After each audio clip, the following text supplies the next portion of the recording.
네, 안녕하십니까. 오늘은 그동안 설명드린 IRP 계좌와 그리고 연금저축 계좌, 이 두 계좌가 상당히 중요한 계좌이고요. 또 실제 현 시점에서 가장 많이 활용하고 있는 계좌이기 때문에 이 두 가지의 성격이 비슷하면서도 약간씩 차이가 있습니다. 그래서 각각의 특징을 서로 두 계좌를 비교하면서 여러분들이 이해할 수 있도록 조목조목 설명해 나가겠습니다. 자, 그럼 시작하겠습니다. 네, IRP 계좌와 연금저축 계좌를 비교하기 전에 전체적인 우리 연금 계좌에 대해서 한번 다시 잠깐 보고요. IRP 계좌, 연금저축, 그리고 구개인 연금저축이 있고 보험회사에서는 개인연금 보험이 있습니다. 네, 그래서 오늘 말씀드릴 내용은 IRP 계좌와 연금저축 계좌 간의 주요한 특징들을 한번 비교 설명드리도록 하겠습니다.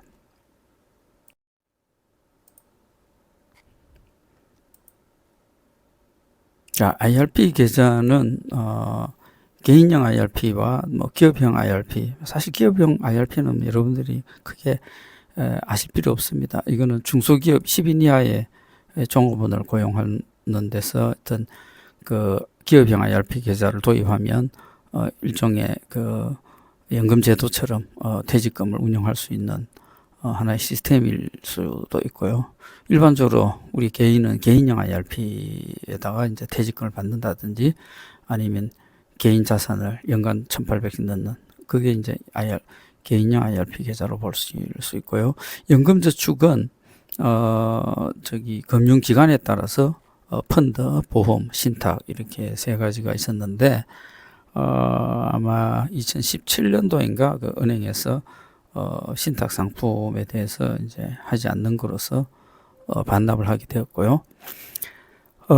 그래서 이제 계좌 개설은 IRP 계좌는 퇴직연금 사업자 자기를 가진 금융기관의 정권사, 은행, 보험사가 있고요. 그 다음에 이제 연금저축은 은행이 이제 관여하지 않기 때문에 정권과 보험사에 계좌 개설을 할 수 있습니다.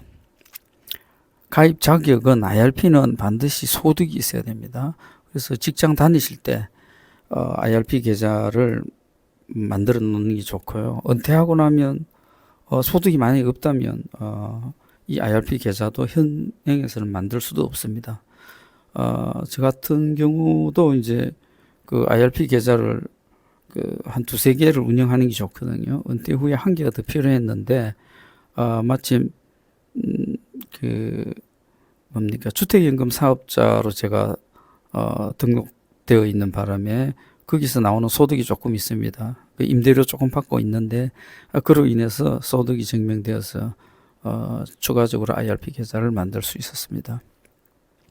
연금저축은 뭐 갓난 태어난 아기부터 아무 제한 없이 연금저축은 가입할 수 있고요.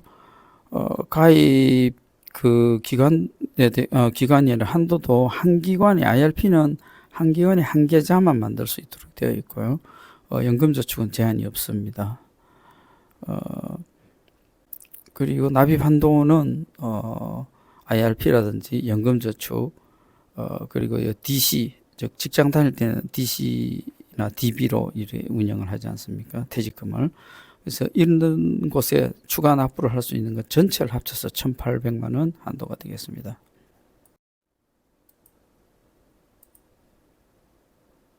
자, 계속 이어서 세액공제 한도는 IRP가 900만 원, 연금저축이 600만 원인데 실제적으로는 두 계좌를 다 운영하고 있다면 두 계좌 합했을 때 900만 원을 최대 한도로 두고 있습니다. 세액공제율은 연봉 수준이라든지 아니면 종합소득 금액에 따라서 13.2에서 16.5%. 네, 이렇게 이제 세액공제율을 계산할 수 있고요. 연금저축도 마찬가지입니다. IRP와 연금저축의 또 다른 차이점은 연금저축에는 거의 100% 어느 정도 위험성을 갖고 있는 상품에도 가입할 수 있는데 IRP는 30%는 안전한 자산에 넣어야 되는 특징을 갖고 있습니다. 보다 이제 노후연금의 어떤 리스크를 줄이기 위해서 이 제도에서 이렇게 제한을 하고 있습니다. 즉 안전자산은 뭐냐? 그 원금이 어느 정도 보장되는 상품, 예금이라든지 뭐 증권사의 ELB라는 상품 같은 거 있습니다. 그런 원금 보장형 상품을 이제 안전자산으로 볼 수 있습니다. 관리 수수료는 두세 품 다 지금 없다고 봐야 되는 거예요. 연금저축은 애초에 없었고 IRP는 처음에는 있었는데 비대면 계좌 개설 시에는 없고 또 최근 경쟁으로 인하여 이제 그 IRP 계좌도 거의 수수료를 받는 금융기관은 거의 없어지고 있습니다.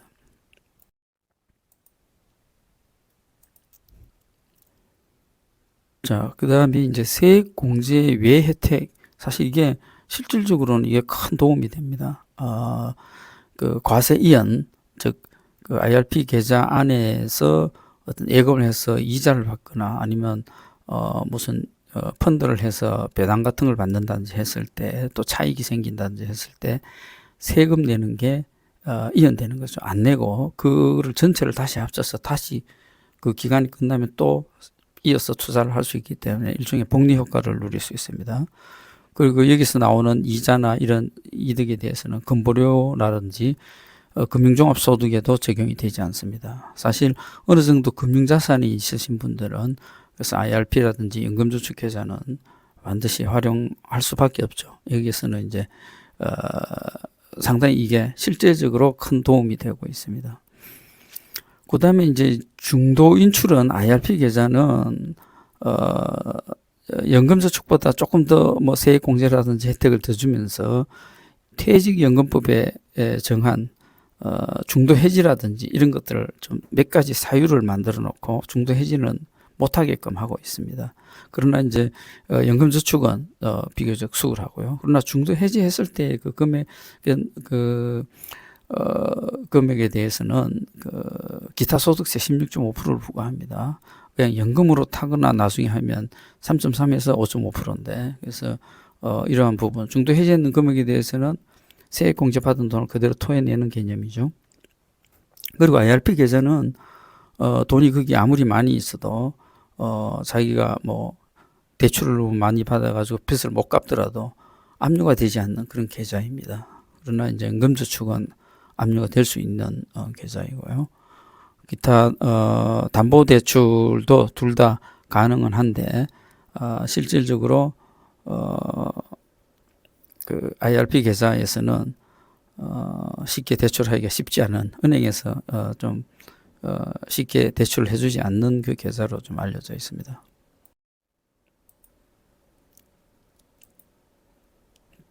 자, 그리고 이제 연금 수령 전 가입 기간은 뭐 IRP나 연금저축 동일 5년 이상이고요.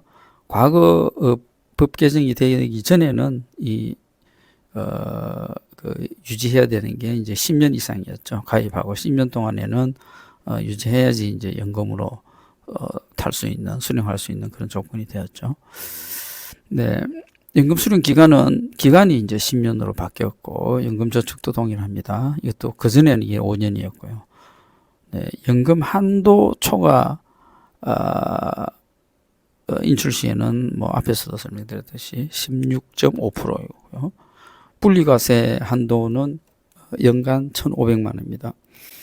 여기서 연간 1,500만 원은 그 지난 시간인가 제가 말씀드렸다시피 이러한 연금 그 저축 계좌든 IRP 계좌 안에 다양한 성격의 돈들이 쌓이잖아요. 퇴직금도 들어갈 수 있고 우리가 1,800만 원까지 넣었지만 IRP에서는 900만 원까지 세액공제를 받고 또 900만 원은 세액공제를 받지 않은 돈, 뭐 여러 가지 성격이 또 ISA 자금에 또 넘어올 수도 있죠. 이제 그런 자금들이 다 됐을 때 실제 1,500만 원의 분리과세 한도를 적용받는 거는 그 세액공제 받은 금액과 운용 수익을 자기가 수령할 때 그 돈이 연간 1,500만 원 넘어가면 16.5% 기타 소득세를 내거나 선택할 수 있습니다. 또는 종합소득의 합산해서 신고해서 종합소득세로 낼 수도 있습니다.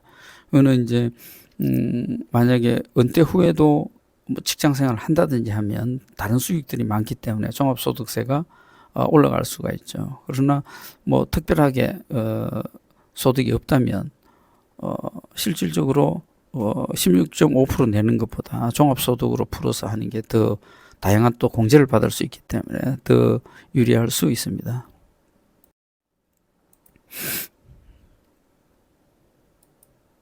자, 이게 이제 마지막 장이 될 것 같은데, IRP 계좌와 연금저축 간의 그 투자하는 상품들의 성격이 조금, IRP가 조금 더 다양합니다.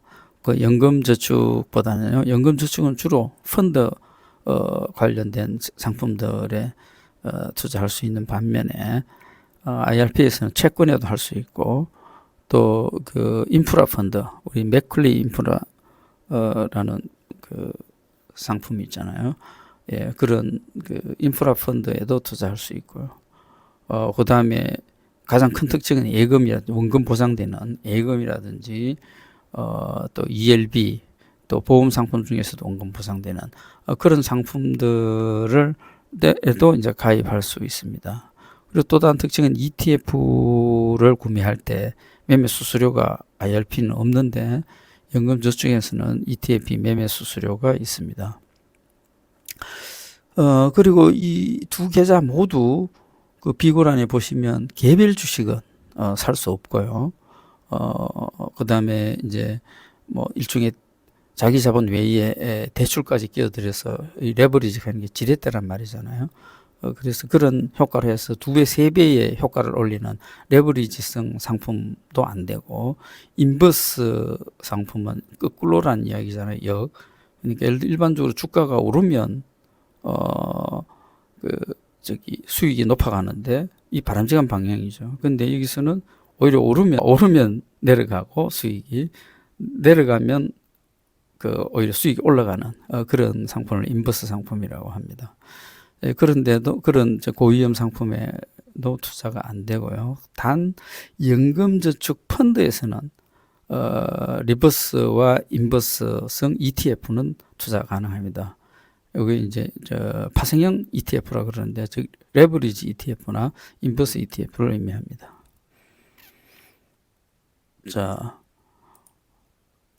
오늘 했는 것 중에서 두 가지 상품의 핵심적인 내용만 다시 한번 서머리를 해볼게요. IRP와 연금저축에서의 가입 자격에서 큰 차이는 IRP는 소득이 있을 때 빨리 계좌를 만들어야 되죠. 1인 1계좌. 연금저축은 아무나 아무 때나 만들 수 있으니까 연금저축 계좌는 만들기가 용이하죠. 공제 한도도 세액 공제 한도를 의미합니다. 900만 원, 연금저축은 600만 원. 그 대신 IRP에서 위험 한도는, 즉, IRP에서는 30%는 원금 보장 상품에 가입을 해야 된다. 뭐, 예금 같은데 넣어야 된다. 이런 의미입니다. 연금 저축은 100% 어떤, 원금 보장 안 되는, 원금 보장이 안 되면 수익률이 대체로 높죠. 그러니까 모든 게 경기가 좋고 잘 나갈 때는, 이런 상품들이 좋고, 또 이자율이 뭐 한 4%, 5%만 돼도 더 예금 상품이 또 선호하는 경향이 있습니다. 네, 그리고 중도 인출은 연금저축은 그래도 용이하고 IRP는 그 법에서 정한 특별한 사유가 있어야만 중도 인출이 가능하고요. 그 대신에 또 IRP 계좌는 압류가 안 되는 계좌라서 또 장점이라고 볼 수 있겠죠. 그리고 관리 수수료는 IRP는 비대면일 때 무료고 뭐 대면으로 계좌를 만들면 유료라고는 시작했는데 요즘은 대부분 그 대면으로 가도 뭐 핸드폰 등 하는 걸 알려줘서 그 관리 수수료 없도록 창구에서 그렇게도 해주기도 합니다. 그래서 이제 서로 경쟁이 돼서 이제 그런 면이 있고요. 또 다른 특징은 ETF 매매 시 매매 수수료가 이제 IRP는 없다고 볼 수 있고요. 네. 대충 이 정도가 중요한 내용인 것 같고요. 제가 볼 때, 젊으신 분들은 연금저축 한 30 30대, 40대 정도까지는 연금저축에 즉 뭔가 시드 마니를 만들어야 된다든지 아니면 자금을 어쨌든 노후 자금을 불려야 하는 게 좀 급하신 분들은 연금저축 계좌를 만들어서 좀 수익률이 높은 그 대신 리스크는 좀 있죠. 젊으실 때는 연금저축에 좀 집중하시고 그다음에 금융 지식이 좀 있어야 됩니다. 연금저축에서 그러나 이제 50대 중반으로 가서는 이 IRP 계좌를 활용하는 게 저는 더 좋다고 생각이 됩니다. 뭐 예금이 이자율이 높으면 상당히 괜찮죠. IRP 계좌도요. 그리고 또 만약 이자율이 좀 낮더라도 채권 같은 것들에 대해서 조금 공부하시면 채권 상품은 은행의 이자들보다는 1~2%씩 높거든요. 그래서 이제 채권형 ETF라든지 채권을 바로 그 개별 채권을 구입할 수 있으면 또 더욱 이제 지식이 좀 있어야 되겠습니다만 IRP 계좌를 활용하는 게 상당히 도움이 될 수도 있습니다. 네, 이건 성향에 따라서 내가 IRP 계좌에 집중할 거냐, 연금저축에 집중할 거냐인데 많은 전문가들이 연금저축을 더 장려하는 것 같아요. 근데 저는 모르겠습니다. 늦게 연금 공부도 했고 제가 이 계좌 저 계좌 투자를 같이 해보니까 그냥 예금이 속 편하더라고요. 그냥 별로 넣어놓고 이거 얼마다 하고 결과만 보면 되는데 어떤 하다못해 ETF만 하더라도 계속 자꾸 보게 되죠. 그다음에 이제 또 선택을 할 때 어떤 ETF를 사야 되냐 이런 고민 계속 선택과 결정을 해야 되는 그런 스트레스가 좀 있는 것 같습니다. 그냥 속편하게 자금이 좀 되시는 분들은 IRP에서 예금이나 채권 같은 것을 저는 권해주고 싶고요. 목돈 마련을 해야 된다든지 아니면 자금을 좀 더 크게 불려야 되겠다고 하시는 분들은 연금저축 계좌를 활용하는 게 괜찮다고 생각이 됩니다. 네, 오늘 이 두 개 횡설수설하게 비교 설명을 드렸는데요. 네, 이 두 계좌는 워낙 중요하기 때문에 앞으로 연금 계좌 이야기하면 IRP 아니면 연금저축 계좌에 대한 이야기가 대부분입니다. 그래서 여러 번 반복해서 들을 기회가 있을 것으로 생각됩니다. 네, 오늘 들어주셔서 감사하고요. 다음 시간에 뵙겠습니다.